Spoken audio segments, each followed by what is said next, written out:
সকালে ওখানে ঘন্টা বসিয়ে এ করে সমস্ত কিছু বার করে দিয়ে আমার গায়ে হাত দিয়ে পুলিশকে নিয়ে এসে আমার গায়ে হাত দিয়ে তার তালা খুলতে এটা 2023-এর 13ই মে তৃণমূলের আমলে। তৃণমূলের সামান্য তালা লাগিয়ে দেয়। আমি সঙ্গে সঙ্গে থানায় অভিযোগ করি উইথ ডকুমেন্টস। প্রশাসনিক দিক থেকে কোনো রকম আমার কেউ সাহায্য করেনি, পুলিশ থেকে কেউ কোনো রকম সাহায্য করেনি। ওখানের ভেতরে একটা আমার ফ্যাক্টরি ছিল, রঙ্গনার সঙ্গে রঙ্গনা বন্ধ হয়ে যাওয়ার পর আমার ফ্যাক্টরি করেছিলাম। সেই ফ্যাক্টরিতে যত র মেটেরিয়াল, ফিনিশ গুডস, মেশিনারি যাবতীয় এবং থিয়েটারের লাইট, সাউন্ড, চেয়ার, বাঁকা সমস্ত কিছু ওখান থেকে সরিয়ে নিয়ে গেছে, গাড়ি করে নিয়ে চলে গেছে, লরি করে করে নিয়ে চলে গেছে। আমাকে বটতলা থানার পুলিশ কোনো রকম হেল্প করেনি। আমি এফআইআর করেছিলাম এবং এফআইআরের যা কোর্ট থেকে রিপোর্ট চেয়েছিল, যা রিপোর্ট দিয়েছে আইও সেটা একদম ভেক, উল্টো। তাই আমি এসেছিলাম এটা সমাধান করার জন্য কি করা যায়, এবং আমরা ঢুকতে পারছি না আমার জায়গায়। মুখ্যমন্ত্রী আশ্বস্ত করেছেন, বুঝি আমি দেখছি।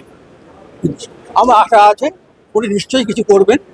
ব্যাপারটা একটা পাবলিক থিয়েটার, পেশাদারি থিয়েটার, আদিবাগানের মতন জায়গা, সেটা বিলুপ্ত হয়ে যাবে এটা আমি চাই না, নষ্ট হয়ে যায় এটা আমি চাই না। সেখানে বিল্ডিং চাই না, জবরদখল করে বসে আছে। একজন ওটাকে দখল করেছে, জিনিসপত্র নিয়ে গেছে, তারপরে প্রমোটারদের হ্যান্ড ওভার তারা আরো জানি না, নিশ্চয়ই কোনো বিয়ের লোক কোনো রকম না। রাজনৈতিক নাম আমি কিছু বলবো না।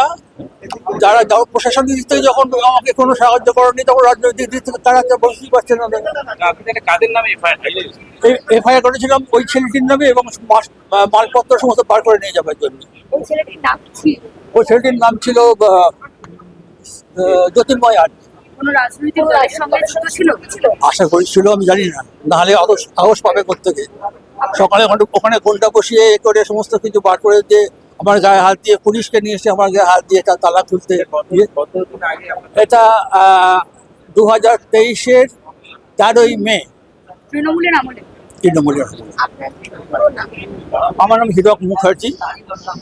আমি সবাইকে চিঠি দিয়েছিলাম, কেউ মানে অনেক ওখানকার যারা এমপি আছেন, ওখানকার পুলিশ কমিশনার আছেন, ওখানকার ডেপুটি মেয়র আছেন, সবাইকে চিঠি দিয়েছিলাম। কেউ কোনো রকম আমাকে সাহায্য করেনি, আমার পাশে দাঁড়িয়ে নিয়ে এসে।